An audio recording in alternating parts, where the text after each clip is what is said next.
I always believed that family was sacred, that no matter what happened, blood would always mean love. But I was wrong. I learned the hard way that sometimes blood can be the sharpest blade.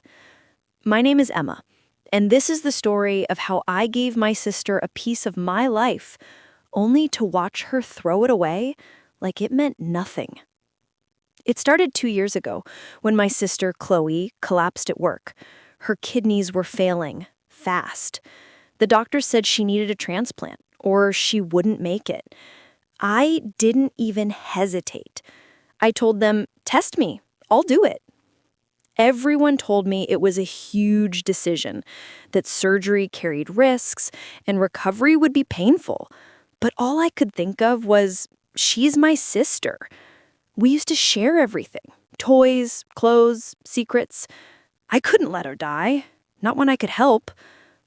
When I told Chloe I was a match, she cried in my arms. She said, "Emma, I'll never forget this. You're saving my life." And in that moment, I believed her. I believed every word. The surgery was rough. I remember waking up in pain, my throat dry, my body weak. But when I saw Chloe in the recovery room, smiling and breathing freely, I told myself it was all worth it. I had given her life again. For a few months, everything felt perfect. Chloe started eating better, working out, posting pictures of her new life. I felt proud every time someone said, "You two are so lucky to have each other." But then little things started to change. She stopped visiting. Her messages became shorter, and when I asked how her checkups were going, she brushed me off. "I'm fine, Emma. Stop worrying so much." At first, I thought she just needed space. Maybe she was processing everything. But deep down, something felt off. Like the bond we once had was slipping through my fingers, and I didn't know why. I had no idea that behind her smile, Chloe was hiding something I could have never imagined. Something that would make me question everything I'd done for her. And the truth? It would hurt more than the surgery ever did.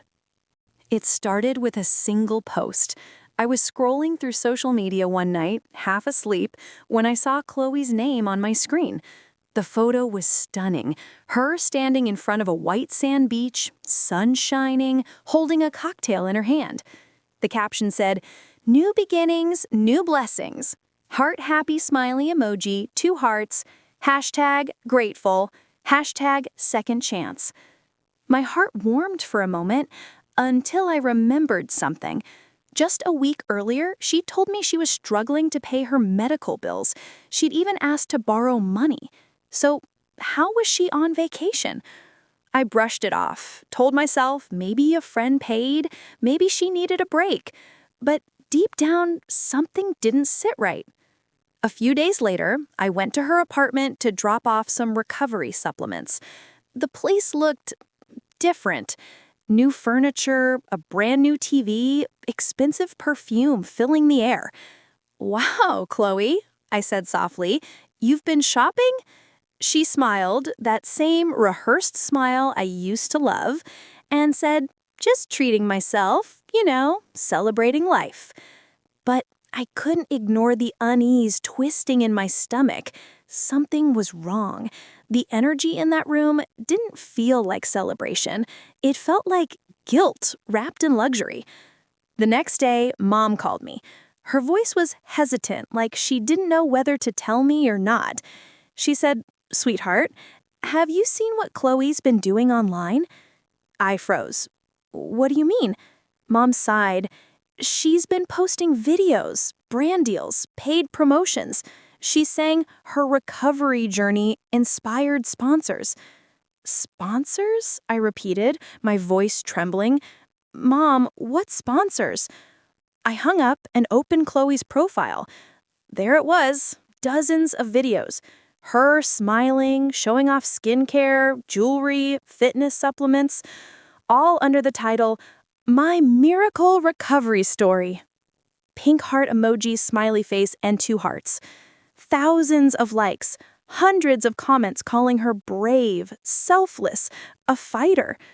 I scrolled, numb, until I saw it, a caption that read, "When you fight for your life alone, it teaches you strength." Alone. She wrote that she fought alone. I couldn't breathe. My hand shook as I scrolled through her feed. Not one mention of me, not one thank you. She'd built a career, a whole new life out of the story of her recovery. But I wasn't in it, not even as a shadow. That night, I couldn't sleep. Every time I closed my eyes, I saw her laughing into a camera, holding up products bought with the money she said she didn't have. And I realized something awful. Maybe, just maybe, I wasn't her hero. Maybe I was just her story. I waited a week before confronting her. I needed time to cool off, or at least that's what I told myself. But really, I was just scared. Scared that if I asked, I'd hear something I could never unhear. Finally, one Sunday afternoon, I drove to her apartment. My heart was pounding the whole way there. When she opened the door, she looked surprised, almost nervous. "Emma," she said, forcing a smile, "you should have called." "I tried," I said quietly. "You stopped answering." She shrugged, looking anywhere but my eyes. "Just been busy, work stuff." I stepped inside. Her place was spotless, too spotless. New decor, a bigger TV, designer bags lined up on a shelf. Every corner screamed of money. Money she was never supposed to have. "Emma," I started softly, "Mom told me about your sponsorships. I saw your videos." Her face froze. Then she sighed. "Emma, I was going to tell you." "When?" I interrupted, my voice cracking. "When you hit 1 million followers? When you made enough money to forget I even exist?" She looked down, fiddling with her bracelet. "It wasn't like that. People wanted to hear my story. It was a way to inspire others, to make something good out of everything that happened." "Inspire?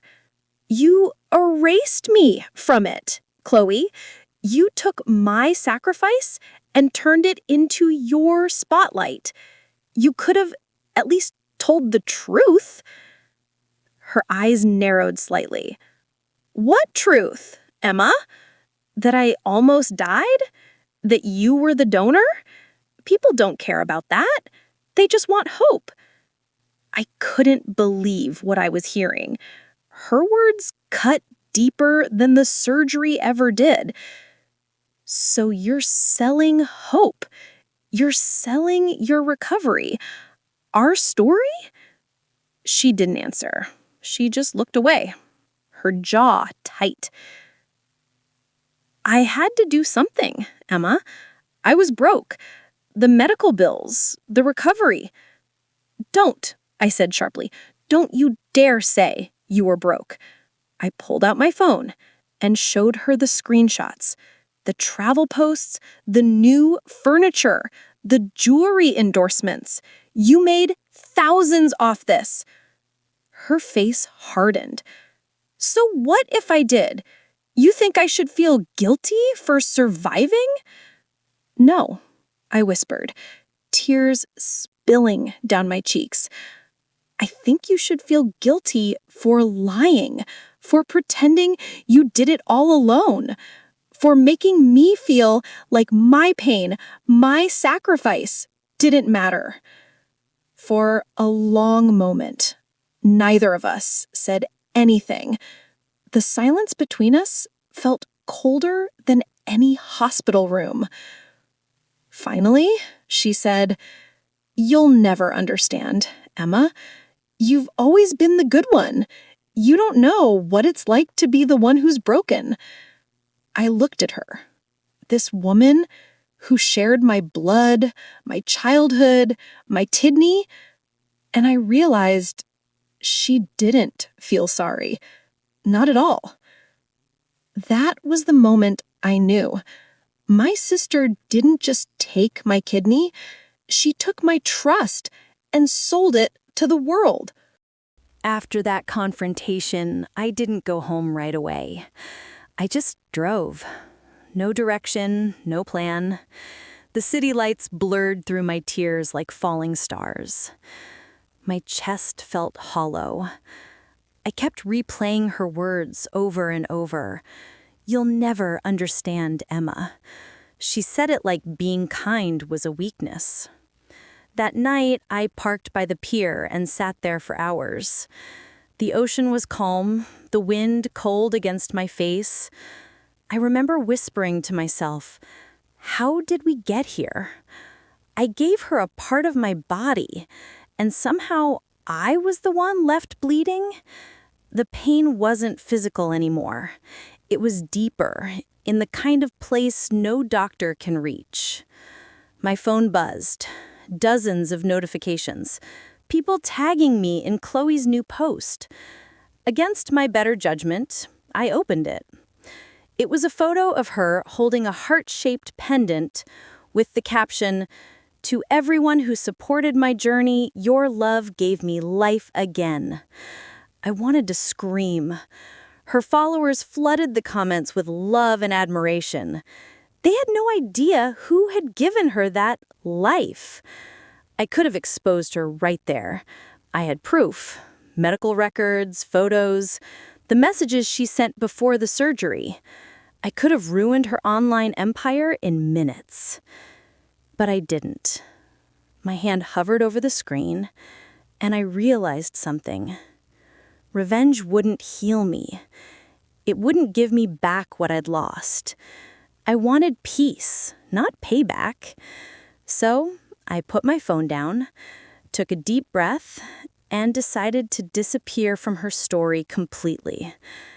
The next morning, I unfollowed her on every platform, blocked her number. It felt strange, like cutting off a part of myself all over again. But this time, it was necessary. Days turned into weeks. The silence was heavy, but peaceful. I started going on walks again, cooking for myself, writing in my journal. It was like learning to breathe again, with one kidney, but a whole heart.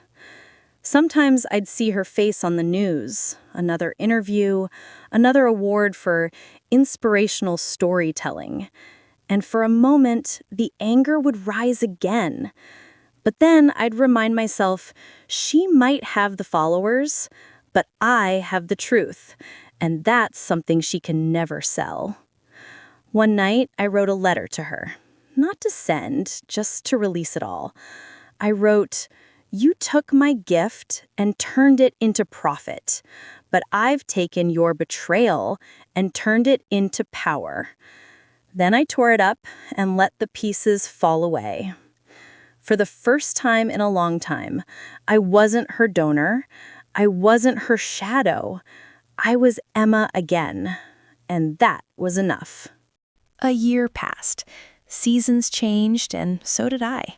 The pain that once kept me awake every night had softened. Not gone, but gentler. I moved to a smaller town, started volunteering at the local clinic. Every time I saw a patient smile, I felt a piece of myself coming back together. It turns out, helping people never broke me. It healed me. One afternoon, I was walking past a bookstore window when I saw it, a glossy magazine cover with Chloe's face on it. The headline read, "The Influencer Who Overcame Everything." For a moment, I froze. There she was, glowing, confident, telling the world her version of survival. And yet, deep inside, I felt nothing but quiet acceptance. I didn't hate her anymore. I didn't recognize her. And that was okay, because I wasn't that same naive sister either. Later that evening, as the sun set over the horizon, I wrote in my journal, "Forgiveness doesn't mean trust, it means freedom." I forgave her not because she deserved it, but because I deserved peace. The kind of peace that comes when you stop bleeding for someone who never even noticed the wound. One evening, I received a letter, no return address, just my name. Inside, a small pendant, the same heart-shaped one she once wore in her photos. There was a note, "For what it's worth, thank you. I'm sorry." I held it for a moment, feeling the cool metal against my skin. Then I smiled and placed it gently in my drawer, not as a reminder of pain, but as proof that even the deepest wounds can close. I may have given away a part of myself that day, but I gained something greater: strength, self-worth, and a heart that beats for the right reasons. I don't need an audience. I don't need validation. I just need peace. So this is where my story ends. Not with revenge, not with fame, but with freedom. Because sometimes the most powerful comeback is choosing not to fight at all. I'm Emma Hale. I gave my sister a kidney, but I found my soul.